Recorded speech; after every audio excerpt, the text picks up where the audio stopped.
Kako pa se ti zdi, da se razvija scena board gameov v Sloveniji, glede na to, da imamo že ta aspekt v bistvu domačih proizvajalcev board gameov, ne? Recimo Altfall je zdaj ena velika franšiza, ki se je ustvarila, ne vem, par let nazaj.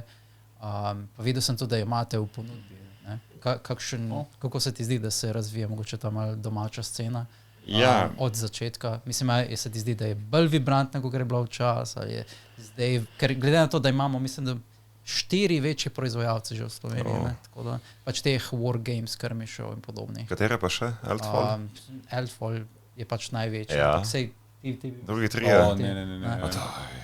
Slovenija pa ne poznam. Ne, tale je Totem, kaj je Totem Holder ali kaj? Ta je tudi slovenski, ampak pač ene par, ki jih je pač precej zagrablo na Kickstarterju, naprimer. Altfall zdaj ima že pač itak svojo spletno trgovino, pa se pravim, da sem našel merch tudi v Črni luknji, tako da očitno ste vsaj delno v partnerstvu že s Free Companyjem. Ja, z njimi smo praktično od njihovega prvega Kickstarterja sodelovali, ne? In ja, oni so sigurno tako uspešen projekt, ne, tudi kvaliteta je na svetovnem nivoju, ne, tega. In je super to videti, da se to tudi pri nas da, pa da se razvija. Si mogoče sprobo igro, kaj meniš o, ne vem, pravilih pa figurah, se kdaj odprl, da ker vem, da imate pač tiste prostore, kjer lahko postaviš celo igro gor. Ja, tudi vsak. Mislim, da se ne me za 10 držati, ampak ali je drug četrtek v mesecu se v Črni luknji da probati. Ja, ko so bili na našem na podcastu, ne vem, 9-10 epizod nazaj, ne, so bili gostje in so rekli, da imajo pač v Črni luknji imajo pač tudi svoja druženja v svojih prostorih, ampak ja, zanimivo. Zdaj pač ta igra ima več načinov igranja. V osnovi je pač skirmish igra, ki ima pač ta skirmish pravila. Potem se pa dela tudi, je bil drug Kickstarter, ki je Labirint. Trenutno Dungeon Crawler in je trenutno v resni pač piljenju in izdelavi. Po gori hodijo na vzgor, ali kako že. Kar je zanimivo.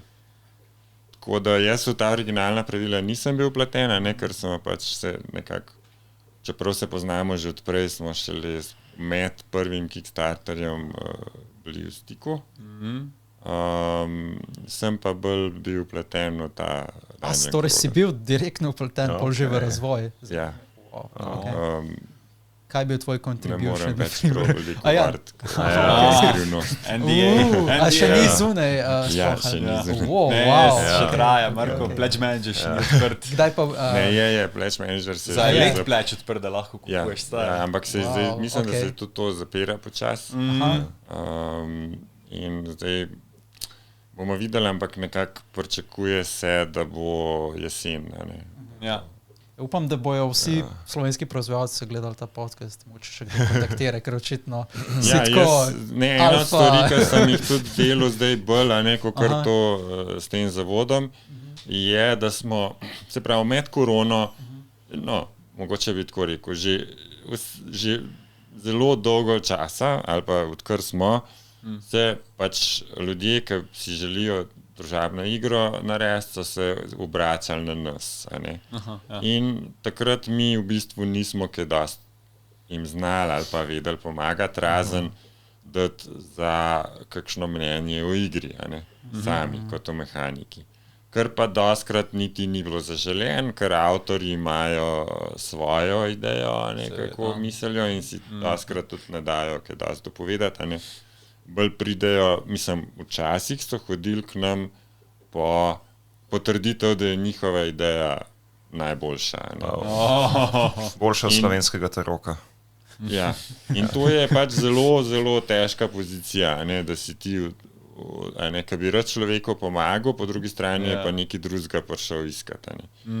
No, in to je pač tako bilo, s tem se nismo kaj preveč obadali, potem je pa pač med korono nekaj resnih projektov nastalo v Sloveniji, kot si rekel, Eldfall Chronicles, pa potem Snowboard Games so naredili Hike, potem tudi ta Totem Hoarder, pa Silver Coin, pač še ni dostavljen, ampak je pač nekak koncept je bil narejen. In v tem, ko se je to tako dobesedno v roku parih mesecev se je to vse začelo, takrat, smo pol tudi v kombinaciji z Žigom in z Niko od Snowboard Games, smo v bistvu rekli, da vsi skupaj, da imamo kar precej znanja o tem, kako, recimo, če bi kdo hotel board game narediti, kako pa se lotiti in kaj narediti in kakšni so postopki in to. In smo potem pred 3 leti zelo na hiter, kaj je bil NMN, smo v bistvu naredili kakor eno okroglo mizo na temo Kickstarterjev. In je se v bistvu od tam naprej se je pa to razvil, da poskušamo nekako bolj to zaokrožiti in bolj narediti neko točko, kjer bi lahko nek avtor prišel in bi se jim pač na vsa vprašanja, ki jih imajo, lahko odgovorili. Tako da smo tudi letos imeli na NMN-ju tak nek pogovor, kjer se je pač si lahko prišel in si pač nas vprašal. To ste imeli vi potem, ker se mi je zdelo, da pač imeli so v programu, da si lahko prišel, če si bil pač na debutu. Si imel idejo, da želiš ustvariti družabno igro, da priješ do njih in predstaviš svoje ideje. Bilo je, 2 stvari sta bile tokrat tako na to temo. Eno je bil, da je bil ta natečaj, kjer si ti v bistvu nek card game lahko prinesel pokazati, pa se je pač ocenjevalo, ker so tle iz Value Add Games to nekako organizirali, sponzorirali. Si bil ti del te žirije? Ne, mislim jaz tudi z Value Add Games imamo neke skupne projekte, ki še malo prezgodaj v njih govoriti. Ampak ne, to imamo, ampak tle konkretno nisem bil pleten, mi smo imeli pa to pol usporedno ta razgovor, ker so pol tudi ene parih, ki so sodelovali tukaj, so se tudi oglasili tam. No, ampak ideja je, da bi to bolj se nekako vzpostavili, imeli smo tudi recimo lansko leto smo šli na ekskurzije 2. Eno je bilo tlele v Slovenjgradec, ki je ta modul, ki delajo tudi družabne igre določene. Pa na Poljsko se je šlo, ki je fabrika, ena trvarna, ki dela igre. Take stvari smo imeli. Predvsem pa to, da je pač neka točka, kamor se lahko obrneš na svete.